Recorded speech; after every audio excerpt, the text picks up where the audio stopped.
नमस्कार। Education 85 YouTube channel पे आप सभी लोगों का बहुत बहुत स्वागत है।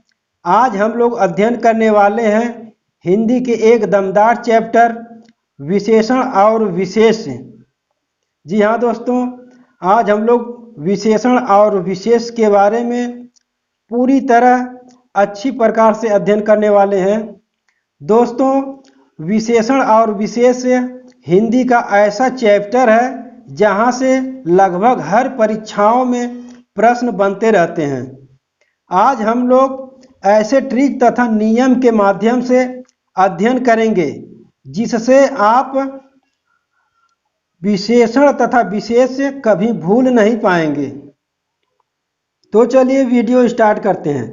सबसे पहला शब्द आता है कि विशेषण किसे कहा जाता है। तो विशेषता बताने वाले शब्द को विशेषण कहा जाता है। तो यहाँ पर आता है कि किसकी विशेषता, यानी किसकी विशेषता बताएगा। तो विशेषण जो है संज्ञा और सर्वनाम की विशेषता बताने वाले शब्द को विशेषण कहते हैं। यानी कि संज्ञा और सर्वनाम की विशेषता बताता है जो शब्द, उसे विशेषण कहा जाता है। और विशेषण शब्द जिस संज्ञा और सर्वनाम की, यानी कि जिस संज्ञा और सर्वनाम की विशेषता बताता है उसे विशेष कहते हैं।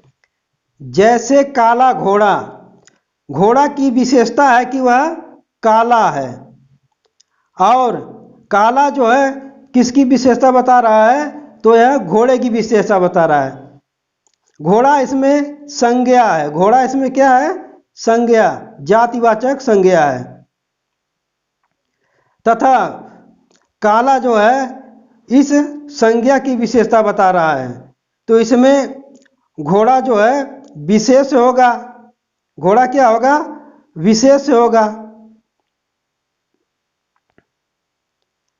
तथा काला, काला क्या होगा, विशेषण होगा। काला जो है वह होगा विशेषण।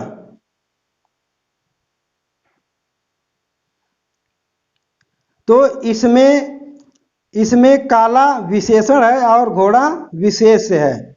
इसको हम अच्छी प्रकार से आगे समझेंगे। चलिए अगला उदाहरण लेते हैं।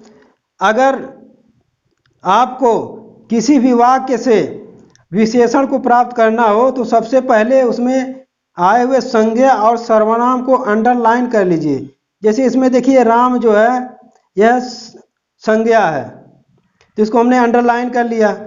ये संज्ञा, राम क्या है, संज्ञा है। और इसमें राम ज्ञानी है, तो राम की विशेषता है कि वह ज्ञानी है। और विशेषता बतलाने वाला शब्द है ज्ञानी, तो इसमें राम जो है वो क्या हो जाएगा, राम हो जाएगा विशेष।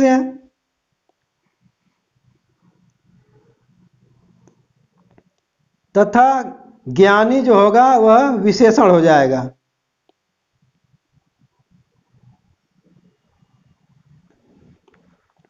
और इसमें दोस्तों मैं एक अच्छा सा ट्रिक आपको बता देता हूं कि जहां पर भी आप कैसा और कैसी लगाएंगे, कैसा और कैसी लगाकर आप क्वेश्चन करेंगे तो आपको विशेषण और विशेष दोनों प्राप्त हो जाएंगे। देखिए कैसे, जैसे कि आप कहेंगे कि राम कैसा लड़का है, तो आपको उत्तर आएगा कि ज्ञानी लड़का है। तो यहाँ पे आपको ज्ञानी शब्द जो है विशेषण प्राप्त हो जाता है।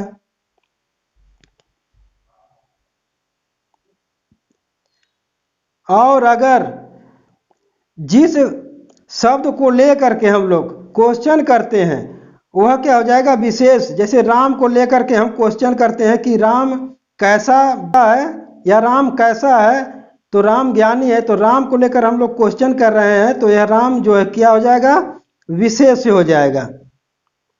राम क्या हो जाएगा, विशेष हो जाएगा। मगर एक कंडीशन है, वह कंडीशन क्या है मैं आप लोगों को बताता हूं।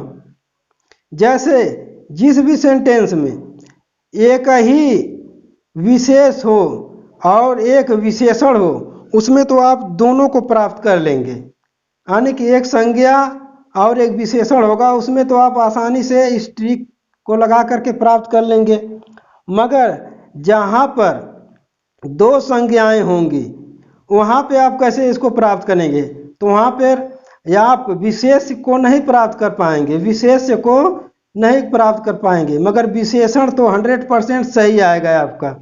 जैसे मान लीजिए कि राम ज्ञानी लड़का है, तो आप कहेंगे कि राम कैसा लड़का है? तो राम ज्ञानी लड़का है, यानी ज्ञानी तो आपको विशेषण प्राप्त हो जा रहा है, मगर विशेष राम को लगा करके क्वेश्चन किया गया है, तो यहाँ पे राम जो है यह आपका विशेष गलत होगा। यहाँ पे विशेष जो है यह गलत होगा, क्योंकि विशेष राम इसमें नहीं है। चलिए देखते हैं कैसे। इसमें देखिए राम भी संज्ञा है और लड़का भी क्या है? यह भी संज्ञा है। ये दो संज्ञाएं इसमें हैं और बीच में जो है ज्ञानी यह विशेषण है। तो इसमें आपको समझ में नहीं आ रहा है कि इसमें कौन सा विशेष होगा। अधिकतर बच्चे राम को ही विशेष से मार देते हैं, क्योंकि ऐसा प्रश्न है जिसमें अच्छे लोग जो है कि नहीं सही कर पाते हैं। इसमें हमको पता लगाना है कि विशेष कौन है। तो इसका आप सेंटेंस को पढ़िए कि राम ज्ञानी है, राम ज्ञानी लड़का है। तो इसमें दो तरह से पढ़ सकते हैं कि राम ज्ञानी कि ज्ञानी लड़का। इसमें कौन सा सही सेंटेंस बैठ रहा है? इसमें राम ज्ञानी कि ज्ञानी लड़का। इसमें आपको एक सेंटेंस अच्छा बैठ रहा है कि ज्ञानी लड़का, यानी कि ज्ञानी लड़का, यानी ज्ञानी जो विशेषण है और लड़का विशेष है। अब दूसरा ट्रिक को देखिए आप लोग। इसमें राम और लड़का ये दोनों संज्ञा है। राम जो है व्यक्तिवाचक संज्ञा है तथा लड़का जो है यह जातिवाचक संज्ञा है। इन दोनों के बीच में ज्ञानी शब्द फंसा हुआ है। तो आप कैसे पता लगाएंगे कि कौन विशेष है? लड़का विशेष है कि राम विशेष है? इसका आसान सा तरीका है कि जब ऐसे दो विशेष के बीच, यानी कि जब दो ऐसे संज्ञा के बीच जब कोई विशेषण होता है तो विशेषण के बाद वाला, यानी विशेषण के बाद वाला विशेष होगा। क्या? विशेषण के बाद वाला विशेष होगा। तो इसमें जो है विशेषण के बाद वाला यानी कि लड़का क्या होगा? विशेष होगा। ये बहुत आसान सा तरीका है कि ज्ञानी लड़का ही होगा। आपका विशेषण ज्ञानी है तथा विशेष लड़का है, तो यह सही होगा। चलिए अन्य उदाहरण देखते हैं। देखिए घर में जहरीला सांप निकला। इसमें विशेषण और विशेष से कौन हो सकते हैं? तो घर में यह क्या है? संज्ञा है, यह आपकी संज्ञा है।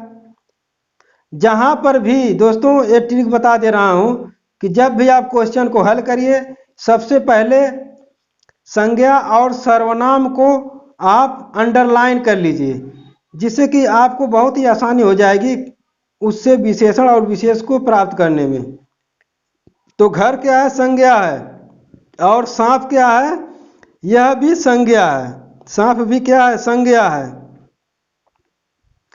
अब सांप की विशेषता क्या है? सांप की विशेषता है कि वह क्या है? जहरीला है।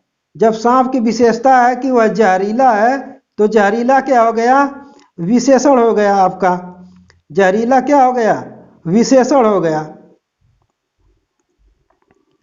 और जब जहरीला विशेषण हो गया तो विशेषण जो है जिसकी विशेषता बताता, यानी जहरीला विशेषता किसकी बता रहा है? सांप की। तो सांप क्या हो गया? आपका विशेष हो गया। यह सांप हो गया आपका विशेष से।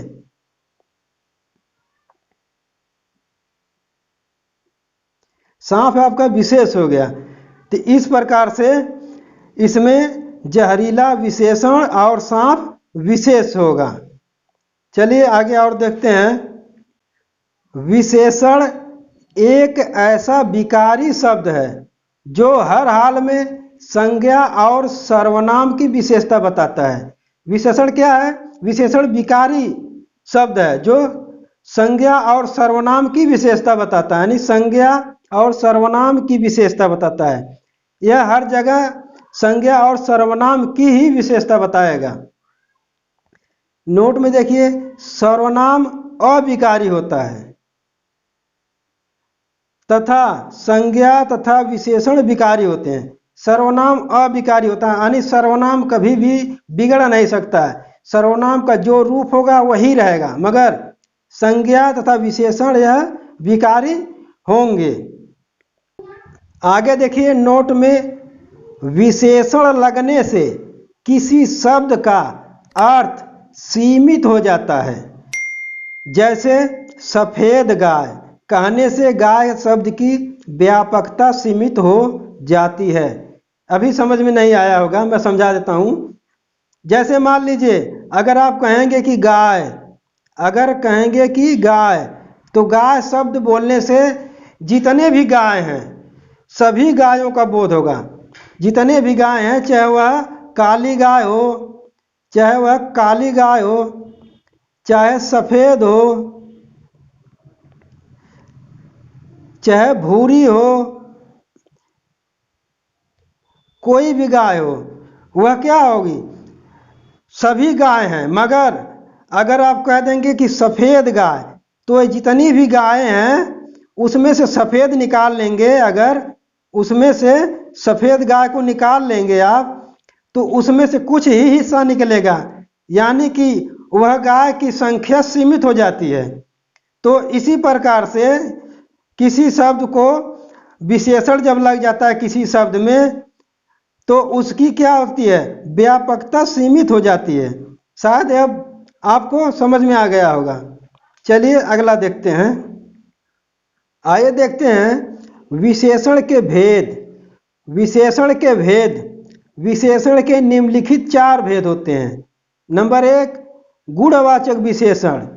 नंबर 2, संख्यावाचक विशेषण। नंबर 3, सार्वनामिक विशेषण। नंबर 4, परिमाणवाचक विशेषण। अब हम लोग एक एक करके अच्छी प्रकार से इसका अध्ययन करेंगे। आइए नंबर 1 देखते हैं, गुणवाचक विशेषण।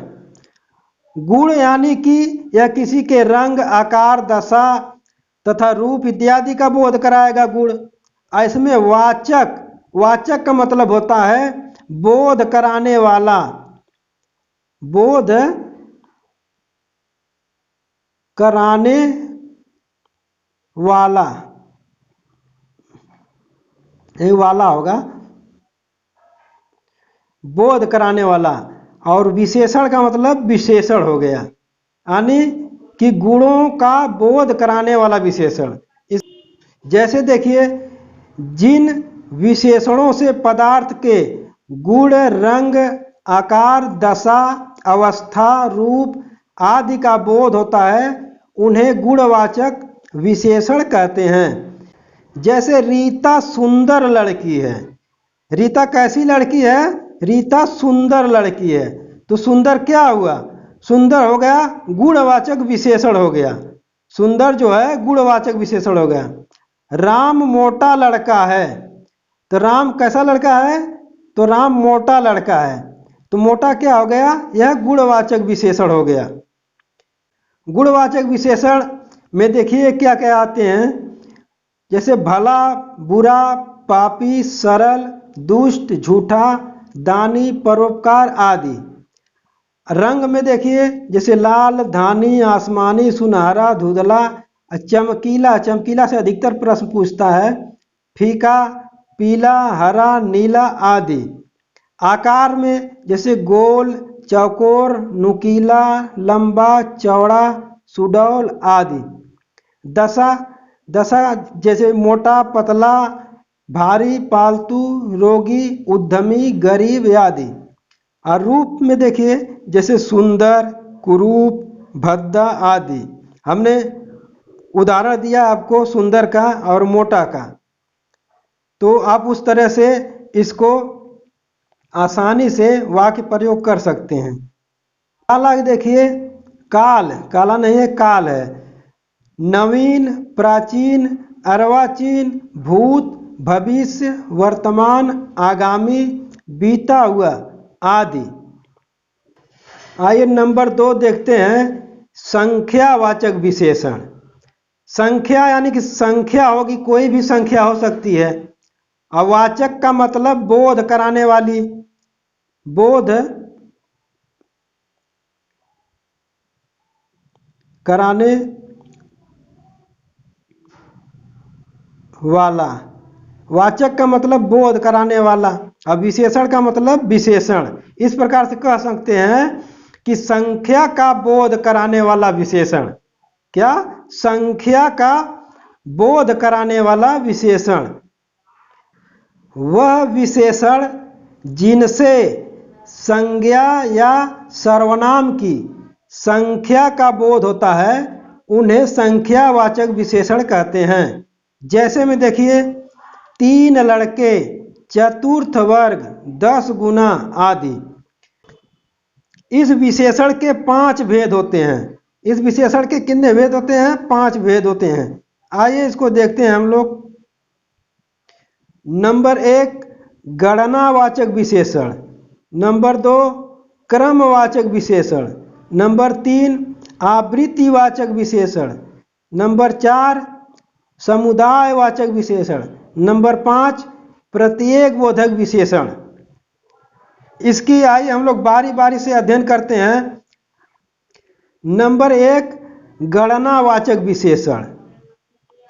वे संख्यावाचक विशेषण जो पूर्णांक बोधक और अपूर्णांक बोधक के रूप में गिनने योग्य हों उन्हें गणनावाचक विशेषण कहते हैं। यानी कि वह पूर्णांक भी हो सकते हैं और पूर्णांक नहीं भी हो सकते हैं। जैसे में देखिए, जैसे 1, 2, 3, 4, 5, 6।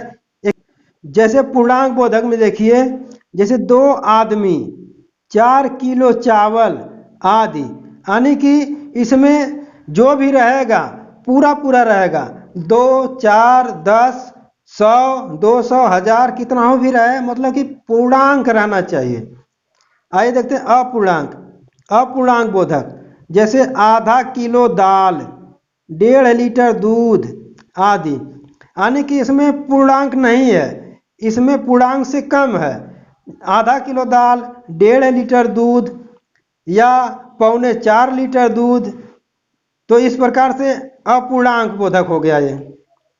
जैसे यहाँ पर उदाहरण देखिए, जैसे क्लास में 35 बालक हैं, यह क्या है? यह पूर्णांक बोधक गणनावाचक विशेषण है। तथा विद्यालय में 7:30 बजे से खुलेगा। क्या? विद्यालय 7:30 बजे से खुलेगा। यानी कि यह हो गया आपका अपूर्णांक बोधक गणनावाचक विशेषण। चलिए आगे देखते हैं नंबर 2। नंबर 2, क्रमवाचक विशेषण।